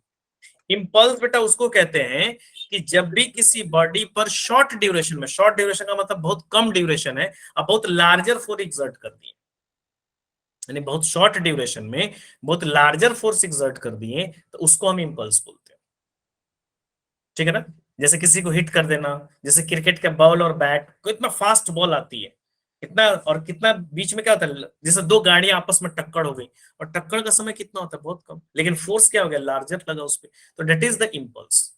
ठीक है, समझ में आ गई। अच्छा, अब यहाँ पे एक और चीज दिया है, what is the change in momentum, अब यहाँ पे क्वेश्चन अलग कर दिया, कर if the object hits a wall and rebounds with half of its original speed, अगर एक ऑब्जेक्ट वॉल पे हिट कर गया और उसके आधे स्पीड से वो रिबाउंड हो रहा है यहां पर, तब उसका चेंज इन मोमेंटम क्या होता है। तो सबसे पहली बात, नहीं बेटा pressure is different thing, impulse is a different thing, है ना, pressure is force upon area, that's a different math. ऐसा नहीं कि एक जगह पे एक ही फिजिकल क्वांटिटी लगती है, एक जगह पे बहुत सारी फिजिकल क्वांटिटी लगती है। जहां पे बॉल आपकी मूव कर रही है तो हो सकता है प्रेशर भी एक्सर्ट कर रहा हो, मोमेंटम भी एक्सर्ट कर रहा हो, फोर्स भी एक्सर्ट कर रहा हो। तो ऐसा नहीं कि एक ही क्वांटिटी लगता है, वहां पे प्रेशर का भी है। तो यहां पर क्या, चेंज इन मोमेंटम। किसी भी चीज का बेटा चेंज अगर हमको निकालना होता है तो हम क्या करते हैं, फाइनल माइनस इनिशियल। दुनिया के किसी भी चीज का चेंज निकालना हो, फाइनल माइनस इनिशियल। तो यहां पर भी अगर हम चेंज निकालेंगे, ये चेंज इन मूवमेंट, सबसे पहली बात फिगर बना लो। यहाँ पे देखो मैं फिगर बना रहा हूं। तो ये बॉल जो है, ये मान लो कितने के स्पीड से किया, 25 किलोमीटर पर आवर दिया था कि मीटर पर सेकंड दिया था? मीटर पर सेकंड। हाँ बोल बाल। हाँ, 25 मीटर पर सेकंड दिया था बेटा, 1 मिनट। तो कह रहा है कि इसके आधे, ये यू हो गया, कह रहा है इसके हाफ स्पीड से, यानी फाइनल वेलोसिटी जो होगा वो कितना हो जाएगा, 25/2, 25/2 5 मीटर पर सेकंड से वो वापस आ गया। तो आपको क्या करना है, इंपल्स निकालना है। आपको क्या करना है, इंपल्स निकालना है। इसमें sir I equal to M। m into V minus U लगेगा, यस है ना? सर। क्योंकि यहाँ चेंज इन वेलोसिटी का, हाँ फोर्स टाइम दिया रहता तो फोर्स टाइम लगा लेते हैं यहाँ पे। तो यहाँ हम क्या करेंगे, m M into, equal to वो इंटू V माइनस U। क्या करो, m कितना दिया है, 500 ग्राम, और डिवाइडेड बाई कितना हो जाएगा, 1000। 1000। वेलोसिटी 12.5 है। अब माइनस, 12.5। लेकिन सर ये बहुत माइनस 0। देखो एक मिनट, यू जीरो नहीं होगा ना, वो दीवार से टकराने का कह रहा है ना, छोड़ने के टाइम में नहीं कर रहा, दीवार से टकरा रहा था कुछ ना कुछ 25 से टकरा रहा ना वो। तो यहाँ पर देख लो बेटा, यहाँ पर हमको क्या करना है, ये निगेटिव लेना है, क्योंकि माइनस एक्स की तरफ जा रहा है। हमेशा जब वेलोसिटी रखना है वैल्यू, तो उसका डायरेक्शन भी रखना है भाई साहब। ये मत समझ, यहीं पे गलतियां कर देते हैं हम लोग। तो डायरेक्शन देखो, ये निगेटिव एक्स की तरफ जा रहा है कि नहीं, यस सर। तो माइनस लेना, यानी यू आपका क्या हो जाएगा, -25। ये तो माइनस फॉर्मूले का है, ये वैल्यू आपने -25 रखा, बिकॉज दैट्स अपोजिट डायरेक्शन। तो आप क्या, ये तो कट हो ही जाएगा, पॉजिटिव हो जाएगा। 1/2, और ये कितना हो जाएगा बेटा, 12.5, अब प्लस प्लस 25। अब इसको आप क्या कर दो कितना हो जाएगा, 37 ना, 37.5 7.5/2, आंसर आ जाएगा आपका 18 पॉइंट कुछ आ जाएगा, 18.75 kg मीटर पर सेकंड 18। डायरेक्शन। और ये इंपल्स ये निकालने वाला अक्सर गलतियां होती है।